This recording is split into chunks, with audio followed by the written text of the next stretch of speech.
Hi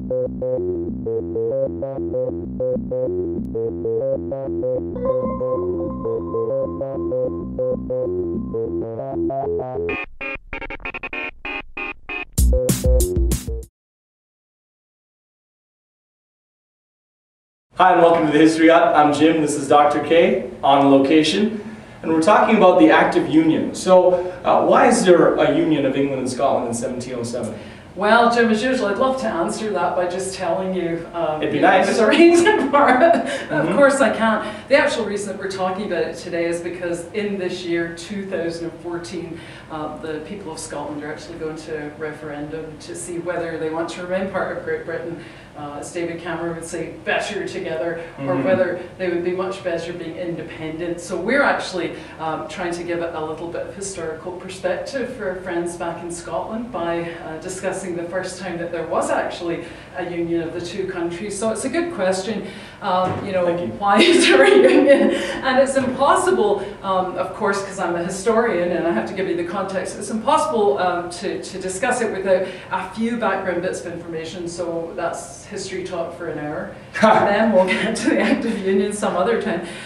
So you really have to start by looking at James VI, and of course your name is James, and I believe that you were named after James Stewart. So the legend goes. So many of them, so many of them. So you really have to talk about James VI, and the short version is, of course, that his mother is Mary, Queen of Scots, and she's the Scottish Queen, and at some point in her short and tragic life, she goes to England, and we'll talk about all this in another episode. She goes to England, and Elizabeth I has her judicially killed, and her son is brought up as a Protestant. She's of course Catholic, Mary Queen of Scots, and her son is brought up as a Protestant.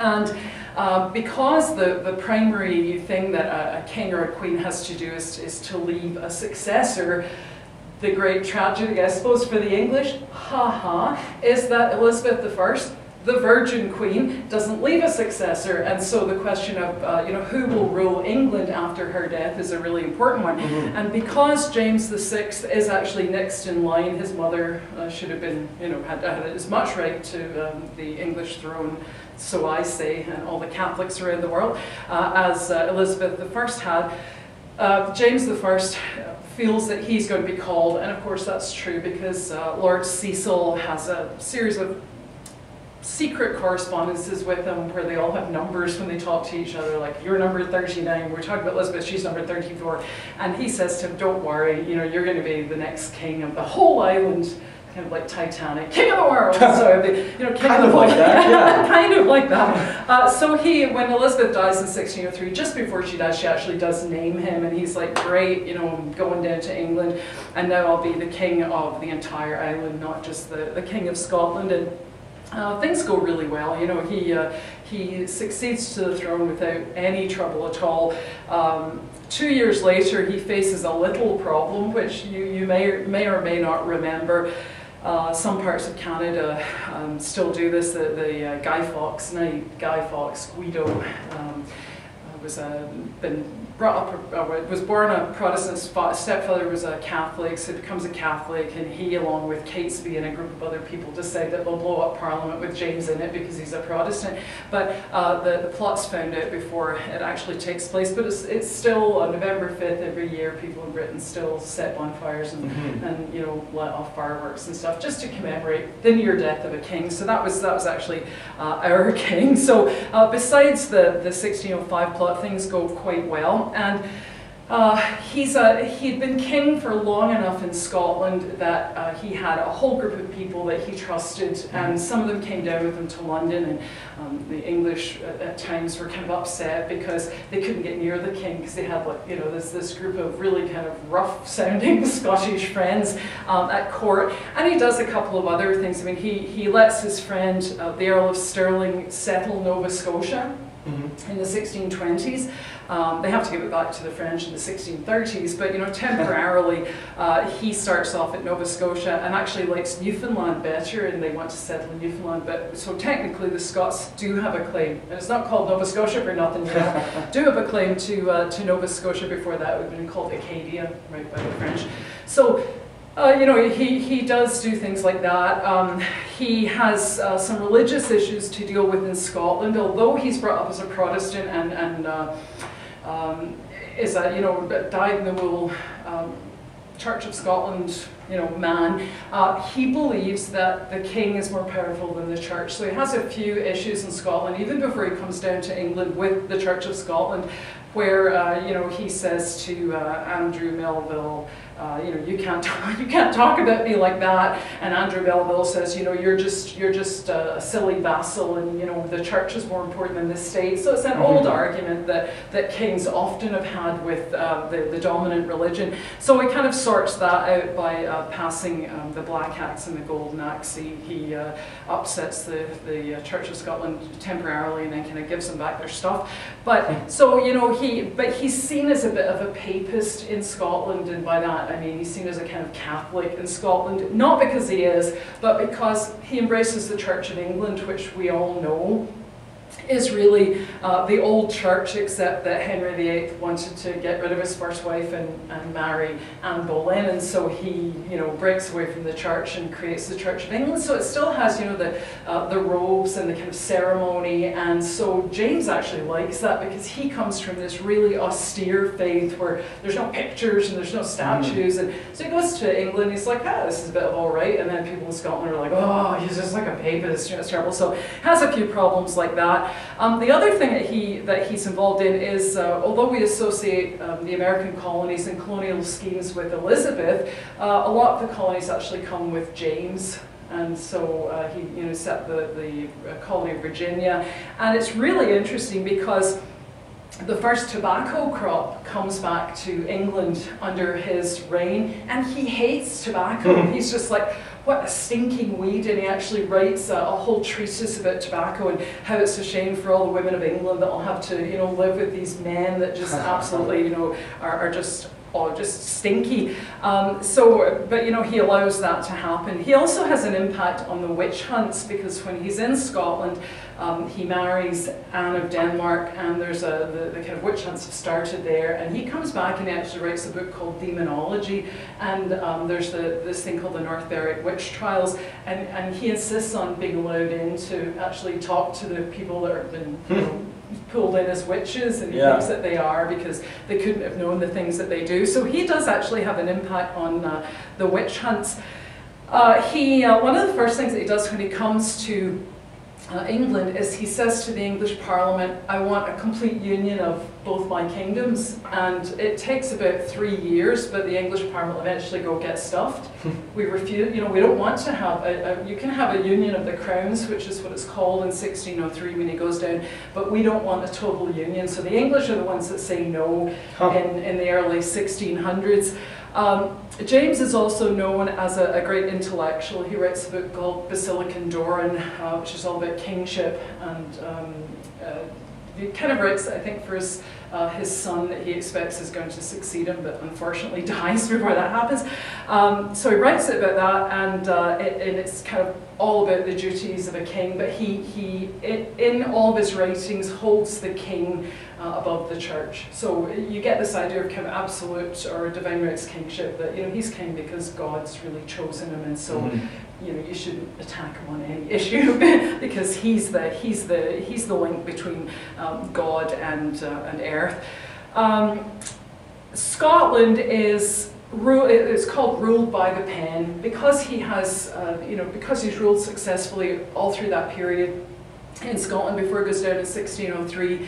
He's able to leave really capable people behind, and he actually sets up a postal route so that he can get information from London to Edinburgh and back in 2 weeks. So, you know, he wants to really keep on top of things, but he allows his people to, you know, to run the country. So Scotland ruled by pen, so it's quite successful. And of course the other thing is that he is a patron of the King James Bible, and that's the one that's still kind of current today. There's been a few history books just recently written about the King James Bible. So a really successful king, every right to run the kingdom, thinks of him as the husband and the island as his wife. And you know, in those days that would mean that he would be kind of totally in control, and the island would do what he tells it to, as his wife would as well, although he has trouble controlling his wife.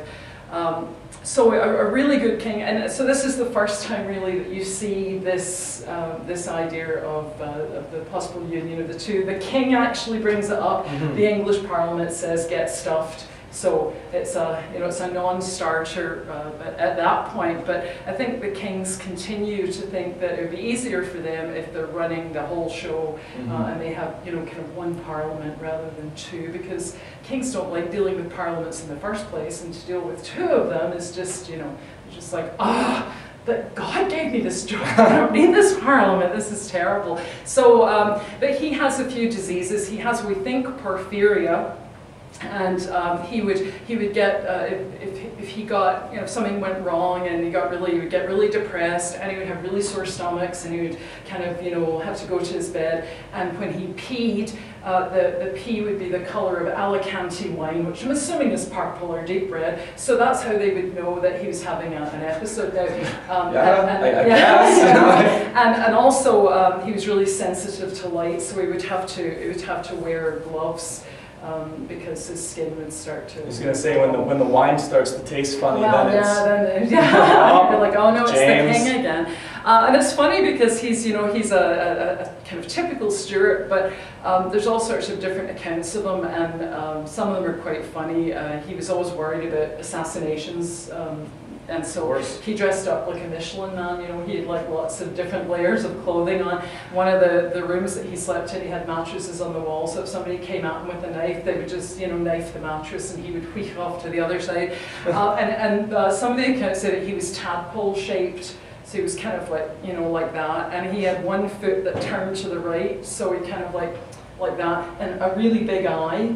One really big eye, and a tongue that lolled out of one side of his mouth. So it sounds gorgeous. Wine, I know, when he was drinking wine, it would often just kind of slosh back out. So you've got this incredibly intelligent Are you sure man it's not because... who has you know, a couple of perhaps physical issues to deal with. But when he dies, it's after his son Henry dies a few years before this, but when he dies, it seems to have been he's been having one of these episodes, the sore stomachs, and really depressed, and just kind of pops off. But really a good king for Scotland. In Scotland, he passed things like the Statutes of Iona, making the clan chiefs responsible for the activities of the clansmen and things like that. So, you know, really active in Scotland, a Scotsman, you know, Scots king to the end. So he's... Okay, so what happens when James dies? Well, his second son becomes king, and his second son is Charles. And he had Henry and Charles, and it seems to be, although this is probably a gross, you know, overgeneralization, it seems to be that they had made sure that Henry had a really good education, so he had like the best of everything, and Charles was a bit of a, you know, lad, and so they didn't really bother as much with Charles. And then Henry dies, and so the next king is going to be Charles, who doesn't seem, either he just doesn't have the, you know, doesn't have the kind of mind for it, or isn't as interested in it, or and again, you know, there's whole entire books on Charles's character, so don't take my word for it. But he's born in Scotland. James dies in 1625, so Charles born in Scotland but brought up in England, and not really as good for Scotland or really for England as his father had been. Didn't like parliaments, totally accepted this idea of kind of divine rights kingship, only called a parliament when he needed money for a war, so he has to call parliament 1629, and then I believe he doesn't call another parliament until 1640, so the short parliament and the long parliament. So he doesn't like calling parliaments, and unfortunately for everybody, this whole century, all through the 1600s, it's kind of like religious troubles, religious issues, more religious troubles, killing, more religious troubles, more religious issues. And so James didn't seem to have had problems with that, but Charles certainly does. He's not really good for Scotland at all. He doesn't come up to Edinburgh until the 1630s. When he does, he holds a parliament for a day and won't listen to anybody. He doesn't make any attempt to kind of get to know any of the Scottish nobles. He kind of just, signs things and goes, right, I want to go home. And he follows the religious teachings of Archbishop Laud, so it's called it's teachings of Archbishop Laud. And anyway, when he tries to introduce this more English style of Protestantism into Scotland, using the English Book of Common Prayer, there are riots at St. Giles Cathedral and other places. People like, this guy just doesn't understand this at all. He doesn't get us. And he actually starts the Bishops' War in Scotland. And then the whole thing, and this is of course for another day, but the whole thing just collapses into a major civil war that really is running through all of the 1640s. So his religious issues and beliefs start a war, and it's the same in England. So it's a civil war in both England and Scotland, and you get the rise of a new group called the New Model Army under Oliver Cromwell, and you have the king trying to bring out royal forces and Oliver Cromwell's New Model Army facing them, and at one point the Scots capture the king and then give him to Oliver Cromwell, and then they want him back and Oliver Cromwell won't give him back, and it's crazy. But all through that he actually has two sons in particular, obviously, obviously, daughters too, but the two sons are with him. And so here's a man who has upset the English Parliament. He's totally upset just about everybody in Scotland. They all start to, divide into little groups that are going to fight them. And the upshot is that you get the civil war on the island, and the Scots and the English parliaments get together against the king, and they sign a thing called the Solemn League and Covenant. So they sign this thing that says that they'll act together and that the Scottish church will dominate on the island, and the way they do things will dominate on the island. And anyway, in the end, because we'll do this another time, but in the end, Charles loses and he's beheaded in 1649. So you actually have the killing of a king, and that's, serious stuff. What's serious stuff for the English? They've already killed Mary, Queen of Scots, but so we don't usually go around doing stuff like that, just the English. But now they've killed their king, so you need a kind of political philosophy to go along. When is it okay to kill a king? When he's a bad king? So you get the writings of Locke and Hobbes, and together they'll cover when it's okay to kill a king and when it's okay to make a king go away and replace him with somebody else, which is the Glorious Revolution, right? So you've actually beheaded a king, and this is so unusual that, of course, it's hard for them to find an executioner, but it's harder for them to find someone that will put them on trial. So they go to Dutch law, and they bring in, like, one of the guys that's the head judge. He wears a little hat with metal inside it in case he's assassinated, while the trial's going on. So it's just crazy. So Charles is beheaded in 1649, and so you have both of the countries really without a king anymore. So then the question is, what's going to happen then? And Scotland's been in open rebellion as well. And before they kill the king, his son, who's also called Charles, his son Charles is actually named king in Scotland. So, well, kind of around, not exact same time, but within that kind of window of opportunity. So his son Charles continues to fight in Scotland, and he's declared king, and then he's forced by the English army to flee, and flees back to France. But so Scotland still has a king, and England's got nothing at all. Yeah, so it's a kind of a difficult time for them, because they're really having to come up with a whole idea of, well, what do you do? We've just followed a royal family for tons and tons and tons and tons of times. Now we've killed them. Who do you replace them with? Or are there different rules? Who do you pick? Is it, It sounds like there's quite a story to tell. So you'll have to tune into part 2 of our discussion of the Act of Union.